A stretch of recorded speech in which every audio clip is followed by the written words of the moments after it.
Assalamualaikum warahmatullahi wabarakatuh. Alhamdulillahirabbil alamin wassalatu wassalamu ala asrofil anbiya'i wal mursalin wa ala alihi washabihi ajmain. Pertama-tama marilah kita panjatkan puji syukur kehadirat Allah Subhanahu wa taala dan tak lupa salawat serta salam semoga terlimpah curah pada junjungan kita yakni Habibana wa Nabiyana Muhammad sallallahu alaihi wasallam. Sebelumnya perkenalkan kami mahasiswa dari Universitas Juanda dan perkenalkan nama saya Devi Nirvanya dan rekan-rekan saya. Perkenalkan, nama saya Dede Rima Siti Elsani.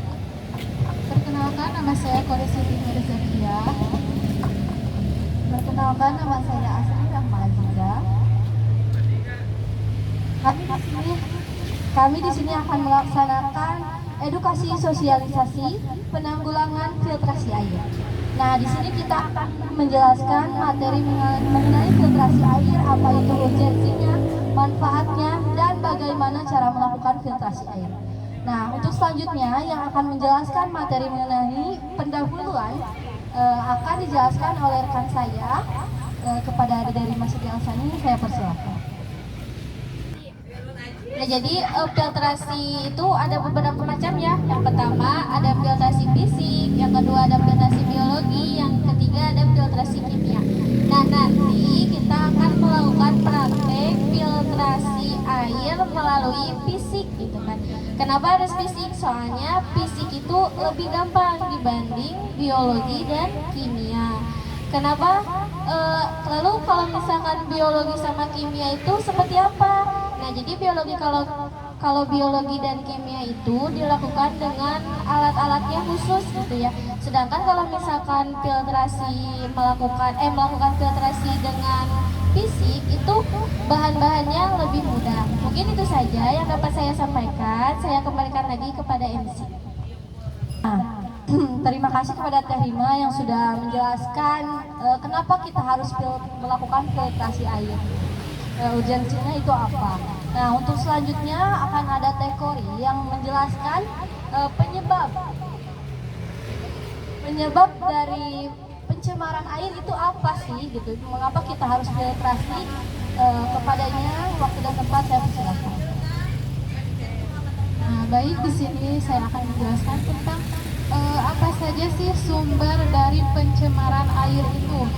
Yang pertama itu ada limbah industri. Limbah industri itu seperti limbah kimia, terus logam berat. Nah, ketika sebuah pabrik membuang limbah kimianya ke air atau ke bendungan, itu akan menjadikan pencemaran air. Nah, yang kedua, limbah rumah tangga.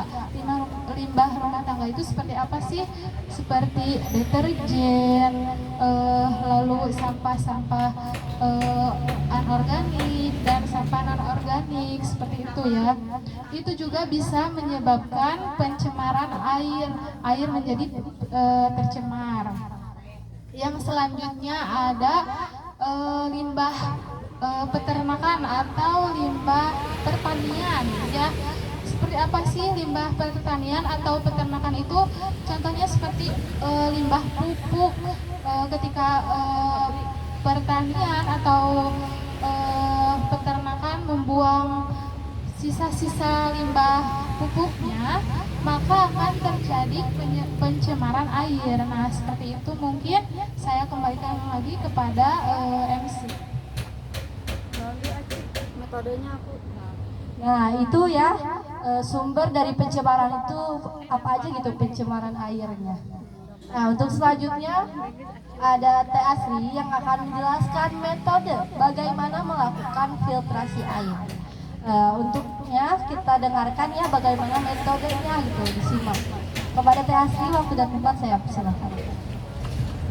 Nah, baik, di sini sebelum ke metode filtrasi, saya akan menjelaskan mengenai metode penanggulangannya terlebih dahulu. Nah, mungkin ada beberapa pendekatan metode penanggulangannya. Yang pertama ada pengolahan limbah industri dan rumah tangga. Ini hampir sama dengan penjelasannya Teh Kori. Yang kedua ada penerapan pertanian berkelanjutan dengan penggunaan pupuk dan pestisida organik. Ketiga, ada konservasi sumber daya air dengan penghematan air dan reboisasi. Terakhir, ada edukasi dan kesadaran masyarakat tentang pentingnya menjaga kebersihan air. Nah, selanjutnya ada metode filtrasi air. Filtrasi air merupakan proses penyaringan untuk menghilangkan kontaminan dari air. Beberapa metode filtrasi yang umum digunakan yaitu filtrasi pasir. Nah, menggunakan lapisan pasir untuk menyaring partikel padat. Yang kedua ada filtrasi karbon aktif, yaitu menggunakan karbon aktif untuk menyerap zat organik dan baunya. Yang ketiga ada filtrasi membran atau ultrafiltrasi, yaitu menggunakan membran untuk menyaring partikel dan zat berlarut yang sangat kecil.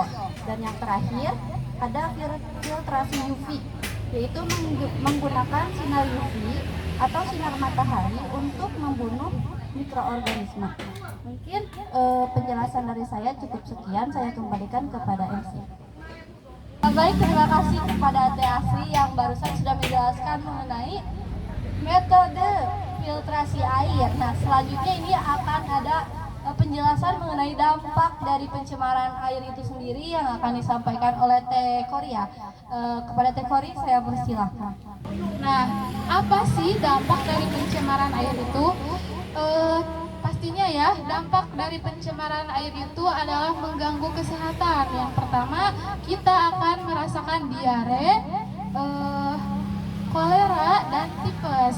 Yang selanjutnya, kerusakan ekosistem perairan.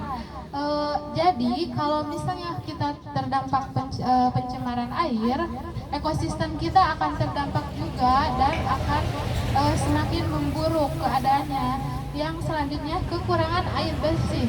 Bukan hanya tentang ekosistem dan kesehatan, kita juga akan kekurangan air bersih. Contohnya misalnya kita memerlukan air untuk mandi. Nah, kita karena pencemaran air tersebut, jadi kita kekurangan air bersih. Nah, yang selanjutnya yaitu gangguan ekonomi. Kenapa bisa mengganggu ekonomi? Karena air itu sumber utama bagi kehidupan manusia, termasuk juga mata pencaharian manusia. Kalau tidak ada air bersih, bagaimana ekonomi di dunia ini akan berjalan dengan semestinya? Mungkin cukup sekian yang saya dapat sampaikan. Saya kembalikan kepada MC.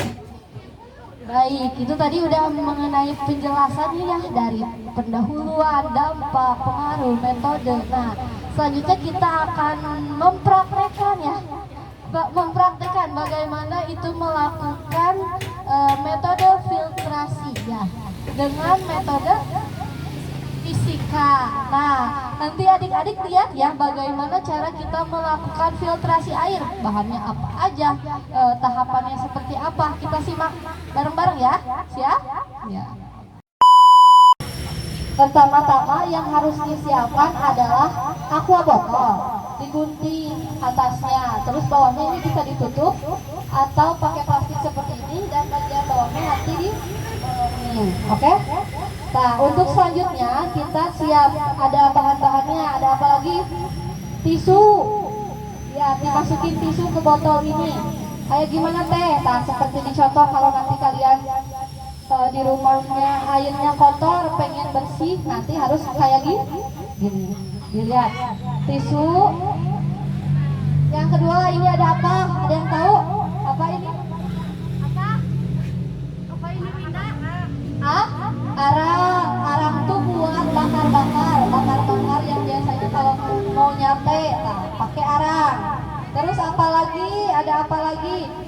Ada batu kerikil. Batu kerikil seperti ini ya bahan-bahannya. Tadi ada apa aja? Tisu, arang, batu kerikil, terus sama pasir. Oke?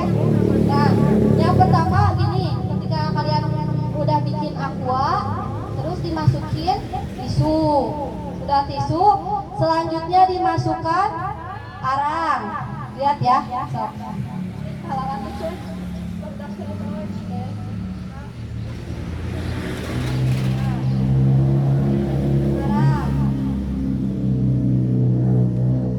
Nah, arang terus secukupnya. Terus lagi masukin lagi arangnya.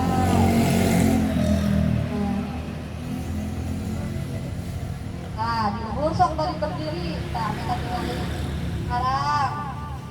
Terus apa lagi? Peluk arangnya. Nah. Si Nana balik berdiri. Arang. Terus batu. Udah arang kita masukin batu kerikil. Ada yang mau bantu satu orang masukin? Mau bantu masukin? Gak apa-apa, masukin aja. Apa panca? Enggak, sok kamu. Nah, dimasukin. Kamu mau? Sok sini. Langsung masukin. Sok, enggak lagi. Nah, makasih agak. Jadi tahapannya teh apa dulu? Tisu, arang, batu kerikil, terus terakhir apa? Pasir gitu. Nah, ya terus pasir nanti udah ini. Nah, gitu.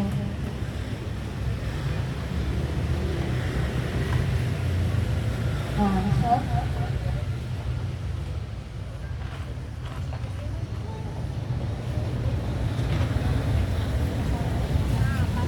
Untuk terakhir paling atas dimasukin pasir.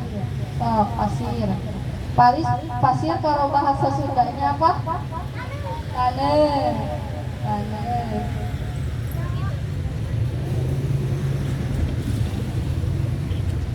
Apa ini teh bikin apa? Filtrasi air. Kalau bahasa sederhananya menjernihkan air nu asalna cairan hirup jadi cairan herang gitu. Nah, sudah beres. Lihat nih. Ini air apa? Air kotor? Air kotor warnanya gimana? Coba kalau air kotor. Kotor, keruh. Biasanya air keruh itu air yang ada di mana aja? Air di solokan. Terus air di mana lagi? Air di sawah. Nah, dimasukin ke sini 1, 2, 3. Emang nggak akan langsung, cuman ada beberapa kali itu biar jadi bersih banget gitu. Lihat, gitu. Lihat ya. Jadi ada bersih tuh.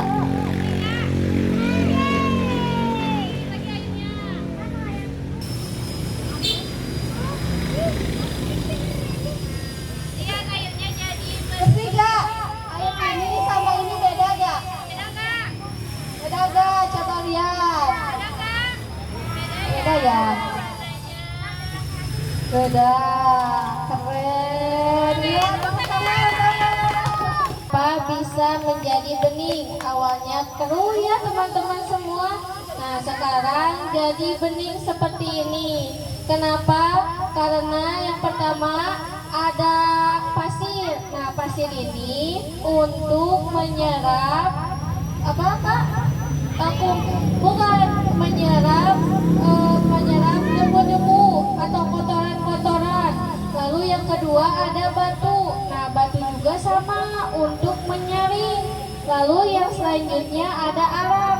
Nah kalau arang gunanya untuk menetralkan air. Nah yang terakhir ada tisu ya, yang tadi tisu. Nah adik-adik bisa pakai tisu, bisa pakai kapas ataupun bisa pakai kain ya. Buat apa? Untuk menyaring yang ada di atas. Kan ini pakai pasir, jadi disaring ke sini, jadi kotorannya nggak masuk ke air lagi. Oh, ada yang mau coba? Nanti ada yang tanya, Kak, kenapa sih harus ada filtrasi air? Di sini pernah nggak yang rumahnya airnya kotor, keruh? Siapa yang pernah di rumahnya airnya kotor? Nah, kalau airnya keruh, coba filtrasi air kayak gini ya. Ada yang mau nyobain nggak? Yang besar? Nanti kalau di rumahnya. Kalau nanti di rumahnya kotor bisa bersihin.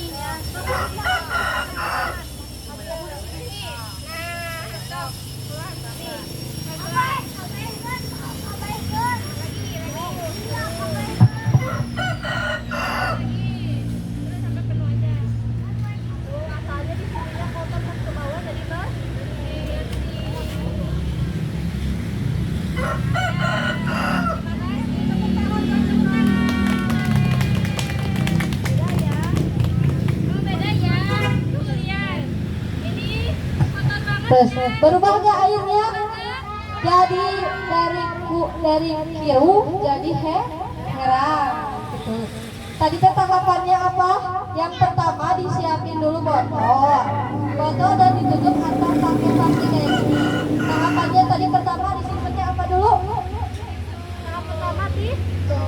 Tahap pertama di bawah ada tisu, terus arang. Yang ketiga ada batu kerikil. Yang terakhir apa? Pasir. Setelah udah tahapannya langsung dimasukkan, tuangkan air yang tercemar, air kotor atau air yang biru dimasukin, terus airnya berubah jadi tidak. Beda gak sama yang ini? Beda gak sama yang ini? Beda. Oke, nanti ikok yang di rumahnya yang suka misal ikok atau papau di rumahnya kotor airnya, nah bisa dilakukan seperti ini, melakukan hal seperti ini, nanti airnya jadi herang. Siap, paham? Siapa yang mau?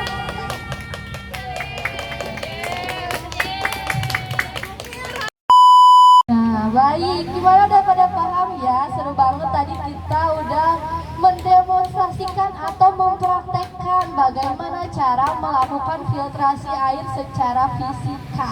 Nah, nanti adik-adik bisa mengamalkannya di rumah ketika adik-adik di rumah airnya tercemar atau airnya kotor.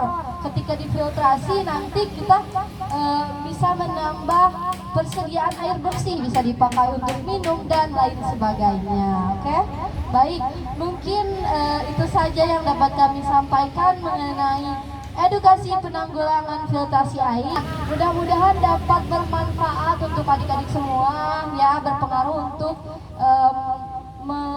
menambah wawasan adik-adik semua ya. Dan jangan lupa harus kita jaga lingkungan kita sekitar, khususnya menjaga kebersihan air karena air merupakan sumber utama kehidupan. Mungkin itu saja yang dapat kami semua sampaikan. Mohon maaf atas kekurangannya dan kesalahannya.